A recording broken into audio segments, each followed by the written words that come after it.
مبروك ياللي زاهت في كتفك النجمة، يا حاتم العتبي يا صقر الهدادي، خرج ضابط دايم معتل القمة، وفيك الفخر يا الكفو يكبر ويزدادي.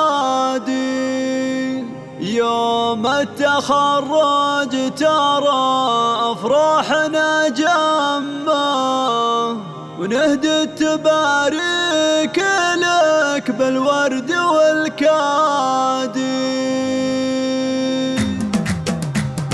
مبروك ياللي زهت في كتفك النجمة، يا حاتم العتبي يا صقر الهدادي، لطلب أو الاستفسار يرجى الاتصال على جوال. فيك الفخر يا الكفو يكبر ويزدادي. يوم التخرج ترى أفراحنا جمة، على تباريك لك بالورد والكادي، يعتبه افخر ويا كل بني عمه. لتنفيذ أرض الزفات والشيلات لكل المناسبات. لطلب أو الاستفسار يرجى الاتصال على جوال.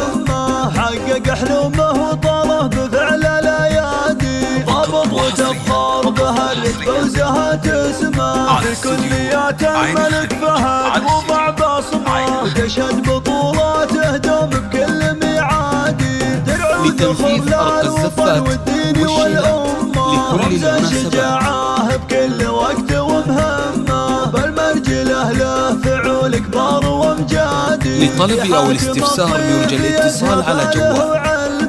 فقط وحصريا على استوديو عين الخليل، شيخ والفخر قسمه، دايم على الطيب والمدات معتادي، مشهود له بالوفا والراي والحكمة، وفي المواقف شجاع وكفو وقيادي. جدك بريكان كلنا ندعي له بالرحمة، يرحمه رب السما خلاق العبادي. لتنفيذ أرض الزفات والشيلات لكل المناسبات. عبد العزيز مزاياها ما نحصيها. لطلب أو الاستفسار يرجى الاتصال على جوال.